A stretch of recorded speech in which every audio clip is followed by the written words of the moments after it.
నమస్కారం. Health talks with Vijitha కార్యక్రమానికి స్వాగతం. ప్రస్తుతం మనతో పాటు ఉన్నారు general consultant doctor V Aditya Ranganath గారు. అయితే వారితో మాట్లాడి ఇప్పుడు ఒక ప్రత్యేకమైన అంటే ప్రతి నిత్యం కూడా మనందరము మాట్లాడుకునేదే, ప్రతి ఇంట్లో ఎవరో ఒకరికి ఉండే వ్యాధి అని చెప్పవచ్చు. అదేంటి అంటే డయాబెటీస్. అయితే ఈ డయాబెటీస్ ఉంది అంటే ఏది తినాలన్నా కూడా ప్రత్యేకించి ఆలోచించాల్సి తినాల్సి వస్తుంది. ముఖ్యంగా మనందరము కూడా ఎక్కువ సౌత్ ఇండియన్స్ అనగానే రైస్. అయితే అన్నం తినాలా, షుగర్ ఉన్న వాళ్ళు అన్నం తింటే రైస్ పెరిగిపోతుంది, మొత్తానికే కంప్లీట్గా మానేసి దాని బదులు ఏదో ఒకటి తినాలి, ఇలాంటి ఆలోచన ఉంటుంది. అయితే నిజంగా ఏంటి ఇదంతా అపోహ, నిజమా? సార్తో మాట్లాడి తెలుసుకుందాం. నమస్తే అండి. నమస్తే మ్యామ్. ఆదిత్య గారు, షుగర్ ఉన్న వాళ్ళు అన్నం తినాలంటేనే చాలా ఎక్కువగా ఆలోచిస్తూ ఉంటారు. నిజంగా అన్నం తింటూనే షుగర్ తగ్గించుకునే మార్గం ఏదైనా ఉంది అని అంటే ఏం చెప్తారు? ఖచ్చితంగా ఉంది మ్యామ్. అంటే చాలామందికి ఉండే అపోహ ఏంటి అని అంటే ఇప్పుడు డయాబెటీస్ వచ్చింది అంటే రైస్ వల్ల పెరిగిపోయింది, రైస్ అర్జెంటుగా ఆపేసేయాలి, చపాతీయో పుల్కానో వెళ్ళిపోవాలి. ఇంకొకటి, ఒకవేళ ఏదైనా డయాబెటీస్ తగ్గించుకోవడానికి ఏదైనా న్యూట్రిషన్ దగ్గరికి వెళ్దామని అనుకున్నా, డైటీషియన్ దగ్గరికి వెళ్ళాలనుకున్నా, వాళ్ళు మళ్ళీ ఎక్కడ మమ్మల్ని డాక్టర్ అయినా కానీ ఎక్కడ రైస్ మానేయండి అని అంటారో, పంచదార తగ్గించండి అంటారు, ఇవే చెప్తారు. సో ఇవన్నీ ఇన్ని సంవత్సరాల నుంచి మాకు అలవాటు అయిపోయింది కదా, రైస్ ఎలా మానేయగలుగుతామని చాలా అంటే వాళ్ళు కంగారు పడతారు అనమాట. ఇవన్నీ మా వల్ల కాదు, ఇప్పుడు అది అసలు వినడమే ఎందుకు, అంటే ఏం వాడాలి అసలు వినడం ఎందుకు ఎలాగో చెప్తారు రైస్ మానేయమని అని. సో లేదు, రైస్ మానేయాల్సిన పని అసలు లేదు. అయితే ఒకటైతే నిజం, లైక్ ఇప్పుడున్న రైస్ వల్లే మనకి చాలా డిసీజెస్, అంటే డయాబెటీస్ ఒకటే కాదండి, ఈవెన్ అంటే చాలా స్కిన్ డిసీజెస్లో వాటిలో కూడా పథ్యం చెప్పినప్పుడు రైస్ మానేమనే చెప్తాం. అంటే వైట్ ఐటమ్స్ లైక్ అది పిండిలు కూడా వస్తాయి, గోధుమ పిండి మనకు ఆ పిండి పదార్థం కింద వస్తుంది, రైస్ కానీ లేకపోతే గోధుమ పిండి, మైదా పిండి, అవి కూడా ఆపేమని ఎందుకు చెప్తామనంటే వాటి వల్లే మనకి బాడీలో కొంత ఇరిటేషన్, ఇన్ఫ్లమేషన్ ఇవన్నీ రావడం కూడా అవుతాయి. సో ఓకే, అదైతే ఒప్పుకోవాల్సిన ఇదే. అండ్ అదేంటి రైస్ అందరం తినేదే కదా, ఎందుకు మానేయాలని అంటే మనకి తెలియని విషయం ఏంటంటే మన పెద్దలు వాళ్ళు కూడా అప్పుడు గంటన్నం, మిల్లెట్స్ అవి తినేవారు. మన చిన్నప్పటి నుంచి రైస్ మనకు అలవాటు కాబట్టి రైసే తరతరాలుగా వస్తుందని అనుకుంటున్నాం అంతే, మనకి తెలిసిన నాలెడ్జ్ వల్ల. సో రైస్ మానేయడం వల్ల ప్రాబ్లం ఏం రాదు. అంటే మనకి ఏదో అయిపోతుంది. మీరు అన్నట్టుగా మన పెద్దవాళ్ళు తినింది రైస్ కాదు. అంటే మనం ఇప్పుడు ఏదైనా స్పెషల్ డే వస్తే బిర్యానీలు కొంచెం ప్రత్యేకమైన ఫుడ్ ఎలా తింటున్నాము, వాళ్ళు అప్పట్లో అలా వైట్ రైస్ తినేవాళ్ళంట. కరెక్ట్ అండి, అవును. అంటే అది కూడా ఎందుకు తినేవారంటే రొటీన్కి అది కొంచెం స్పెషల్గా ఉంది కాబట్టి అంతే తప్ప, బట్ అది ఆరోగ్యాన్ని కాదు, అందుకని వాళ్ళు అంత ఆరోగ్యంగా ఉండేవారు. బట్ మనకు అలవాటు లేదు, సో తప్పలేదు, రైస్ మానేయాల్సిన పని లేదు. అండ్ మోర్ ఓవర్ ఇంకొకటి చాలా మంది చేస్తున్న, అంటే తెలియక చేస్తున్న మిస్టేక్ ఏంటి అని అంటే చపాతీ లేదా పరోటా, చపాతీ లేదా పుల్కా నైట్ టైం తీసుకుంటే డయాబెటీస్ కంట్రోల్లో ఉంటుంది అని అనుకుంటారు కొంతమంది. దీని బ్యాక్ సైడ్ ఉన్న రీజన్ ఏంటి అని అంటే, సరే చపాతీ తింటే లేదంటే మన పుల్కా రోటీ ఏదైనా తింటే కొంచెం టమ్మీ పొట్ట నిండిపోతుంది కాబట్టి ఎక్కువ తీసుకోం కాబట్టి డాక్టర్స్ అందుకు చెప్తారేమో రైస్ బదులు తీసుకోమని అని అనుకుంటారు. అది కాదు. ఒకటి ఏంటంటే మెయిన్ వాళ్ళ ఇంటెన్షన్, అంటే మా ఇంటెన్షన్ ఏంటంటే రైస్ తగ్గించుకోమని చెప్పడానికి. అయితే ఇక్కడ బ్లేమ్ చేయడానికి డాక్టర్స్ని కూడా బ్లేమ్ చేయడానికి లేదు, బికాజ్ మా ఇంగ్లీష్ మెడిసిన్ బుక్స్లో అట్లనే రాసి ఉంటుందండి, మీరు రైస్ బదులు ఇది తీసుకోండి, చపాతీ పుల్కా ఇవి తీసుకోండి అని చెప్తారు. బట్ ఏంటి అని అంటే ఆయుర్వేద మనకి ఎప్పటి నుంచో మనం మునులు ఋషులు ఇచ్చిన మన ఆయుర్వేదంలో రాసింది ఏంటి అని అంటే, ఈ గోధుమ పిండి, మైదా పిండి, అదే పిండి పదార్థాలు అవి కూడా మంచివి కావు. ఒకవేళ మీరు గోధుమ పిండి వాడాలి అని అనుకుంటే మనం వెళ్ళి మిల్లులో ఆడించుకొని తెచ్చుకుంటే మంచిది. ఎందుకు అని అంటే దాంట్లో ఫైబర్ ఉంటుంది, పీచు పదార్థం ఉంటుంది కాబట్టి ఒకటి మనకి వెయిట్ కరెక్ట్గా మేనేజ్ అవ్వడానికి హెల్ప్ అవుతుంది. తర్వాత ఇన్సులిన్ రెసిస్టెన్స్, ఏదైతే మనకి diabetes levels, sugar levels control అవ్వకుండా ఆపడానికి ఏదైతే ఇన్సులిన్ రెసిస్టెన్స్ అని మాట్లాడుకున్నామో దాన్ని అది తగ్గించడానికి ఆ గుణం ఉంది. బట్ వేరాజ్ మనం బయట చూస్తే తెలుసు కదా, స్మూత్గా రిఫైన్డ్ అంటున్నాం, రిఫైన్డ్ షుగర్, రిఫైన్డ్ ఫ్లోర్ అంటున్నాం. సో ఆ ప్రాసెసింగ్ చేసింది మనకి ఎట్టి పరిస్థితుల్లో మంచికి పనికి రాకుండా ఎక్స్ట్రాగా మనకి ఏంటంటే చెడే చేస్తుంది అన్నట్లు. సో అదొక్కటి మార్చుకోండి. ఇంకొకటి, చపాతీయే తినాలని లేదు, నైట్ టైం అంటే డయాబెటీస్ ఉన్న వాళ్ళకి నైట్ టైం మీరు ఉడికించిన ఆహారం ఏది తీసుకున్నా ఓకే.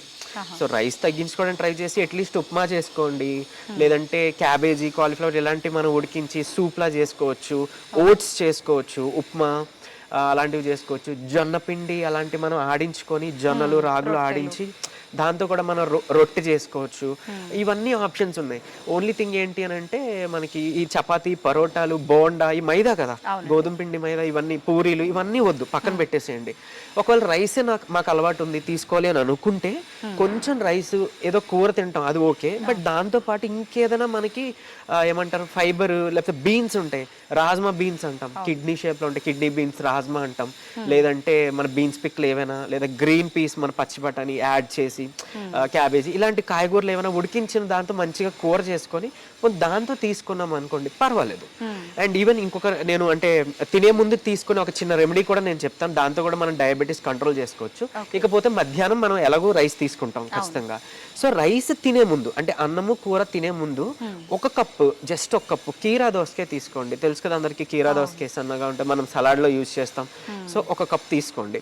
దాంతోపాటు చక్కగా గుమ్మడి గింజలు, పంకిన్ సీడ్స్ అంటాం, అది నైట్ అంతా నానబెట్టేసి ఒక స్పూన్ లేదా 2 స్పూన్స్ మీరు మధ్యాహ్నం భోజనంతో తీసుకోవచ్చు, లేదా మార్నింగ్ టిఫిన్ టైంలో కూడా తీసుకోవచ్చు. ఎందుకు ఇవే మెన్షన్ చేస్తున్నాను అంటే కీరా దోసకాయ అండ్ ఈ పంకిన్ సీడ్స్ అని అంటే వైటమిన్ ఈ ఏదైతే ఉందో అండి మనకి ఫుడ్ నుంచి వచ్చేది, అది మన HbA1cని మెరుగుపరుస్తుంది. అండ్ ఈవెన్ ఇన్సులిన్ రెసిస్టెన్స్ని రివర్స్ బ్యాక్ చేస్తుంది, అంటే ఇన్సులిన్ సెన్సిటివిటీ పెంచుతుంది అనమాట. మన బాడీలో ప్రొడ్యూస్ అయ్యే ఇన్సులిన్ మన కణాలు చక్కగా తీసుకోగలుగుతాయి, అది తీసుకోగలుగుతాయి. ఇన్సులిన్ తీసుకుంటేనే మనకి గ్లూకోజ్ అనేది ప్రొడక్షన్ ఏదైతే బ్లడ్ లో రిలీజ్ అయిపోయి ఎక్సెస్ ఉందో అలా కాకుండా మన కణాల్లోకి వెళ్ళి మనకి ఎనర్జీ ఇస్తుంది. ఇదంతా తెలుసు కదా, సో ఇన్ డెప్త్ వెళ్ళట్లేదు.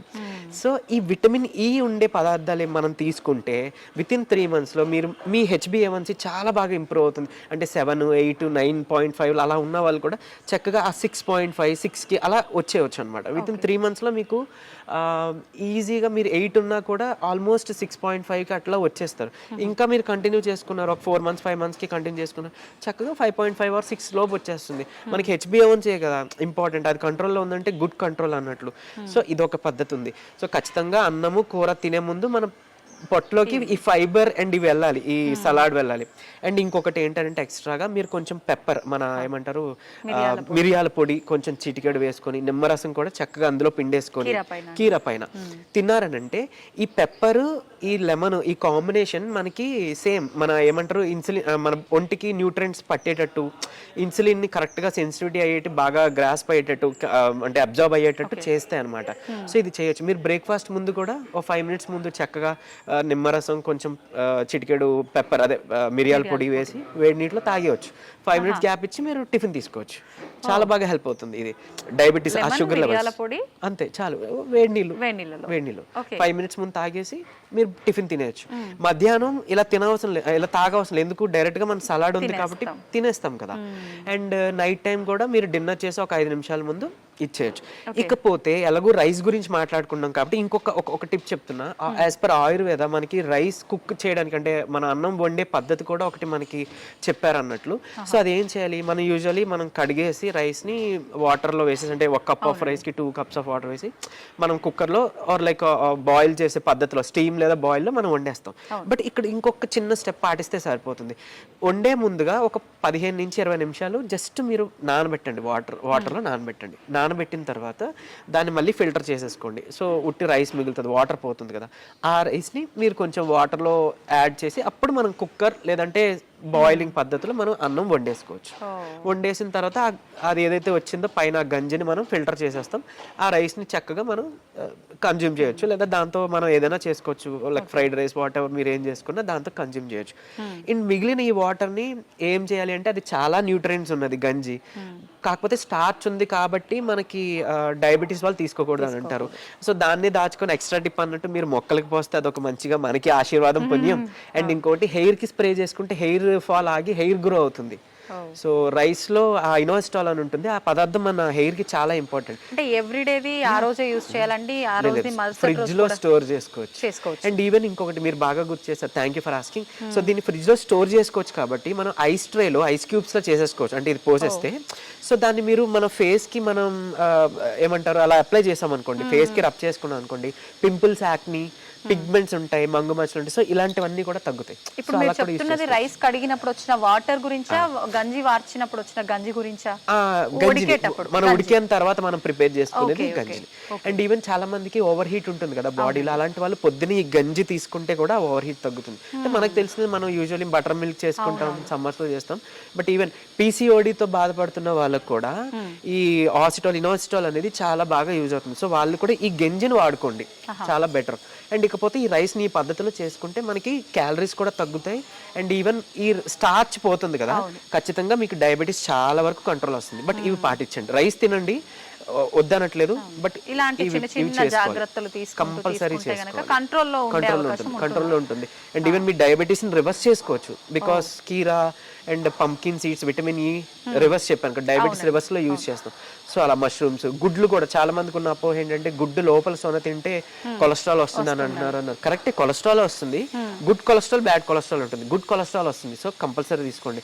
ఇంకోటి రైస్ గురించే మాట్లాడుకుంటున్నాం కాబట్టి ఎస్పెషల్లీ రైస్ తో పాటు 2 చెంచాల నెయ్యి కంపల్సరీ తినండి. చిన్నపిల్లలకు కూడా అలవాటు చేయండి. సో దాంతో చాలా బెనిఫిట్స్ ఉన్నాయి. ఈవెన్ మనం తినే ఏమంటారు ఆకుకూరల్లో వాటిలో ఉండే పోషకాలు మన బాడీకి అబ్జార్బ్ అవ్వాలంటే ఏదో ఒక ఫ్యాట్ ఉండాలి. అంటే ఫ్యాట్ సాల్యుబుల్ విటమిన్స్ అంటాం కొన్ని. సో అవన్నీ మనకు రావాలి. వైటమిన్ ఏలు, వైటమిన్ కేలు, వైటమిన్ ఇవన్నీ రావాలంటే మనకు ఇలా సమతుల్యంగా ఉండాలన్నమాట. ఈ గీ తినండి, గుడ్ కొలెస్ట్రాలే వస్తుంది, బ్యాడ్ కొలెస్ట్రాల్ ఎక్కడా రాదు. సో అది ప్రూవెన్ సైంటిఫికల్లీ. ఇది చేసుకుంటే చాలు. మామూలుగా చాలా వరకు ఇంట్లో పెద్దవాళ్ళు అంటూ ఉంటారు, పెద్దవాళ్ళు కాదు, పెద్దవాళ్ళు రైస్ తినమని చెప్తే పిల్లలు అంటూ ఉంటారు, రైస్ ఎక్కువగా తింటే పొట్టొచ్చేస్తుందంట, మేము రైస్ తిన్న తక్కువ క్వాంటిటీ తీసుకుంటాము, దాని బదులు ఏదైనా మేము తీసుకుంటాం ప్రోటీన్ ఫుడ్ అని చెప్పండి. నిజంగా రైస్ తింటే పొట్టొస్తుందంటారా? రైస్ తింటే కాదండి, ఏం తిన్నా పొట్ట వస్తుంది. అంటే తిన్న తర్వాత ఎక్కువ ఏం వర్క్ చేయకపోతే.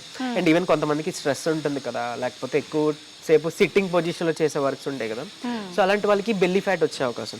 ఇంకోటి ఎస్పెషల్లీ ఇక్కడ బెల్లీ ఫ్యాట్ గురించి మాత్రమే మాట్లాడుకుంటే, అంటే వెయిట్ గెయిన్ కాకుండా ఓన్లీ పొట్ట గురించే మాట్లాడుకుంటే దానికి కారణం మెయిన్ గా 2. ఒకటి ఆయిల్ ఫుడ్, హై ప్రోటీన్ లో అంటే ఆయిల్ లో కుక్ చేసిన high protein food, and alcohol. ఈ 2 మాత్రమే మనకి ఎక్కువ పొట్ట రావడానికి కారణం అన్నట్టు.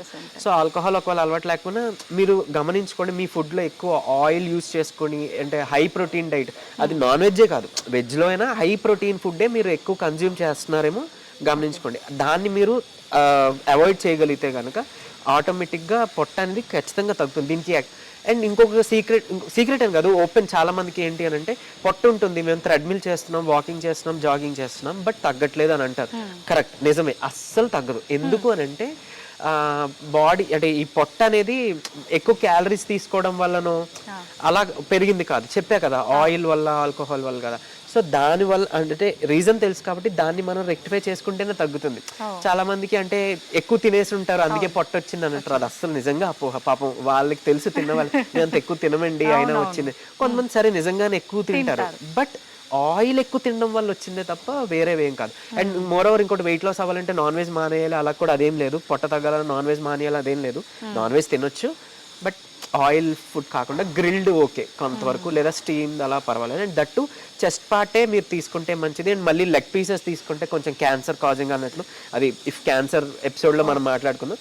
So but as of now in depth వద్దు, ఇది మాత్రం పాటిస్తే సరిపోతుంది. థ్యాంక్ యూ అండి, నిజంగా చాలా మంచి టిప్స్ తెలియజేశారు. ఒక షుగర్ ఉన్న వాళ్ళు అన్నం తింటేనే తప్ప, దాంతోపాటు అదే కాకుండా మిగతా వాళ్ళు కూడా ఎలాంటి జాగ్రత్తలు తీసుకోవాలో కూడా చాలా మంచి ఇన్ఫర్మేషన్ ఇచ్చారు. థ్యాంక్ యూ అండి.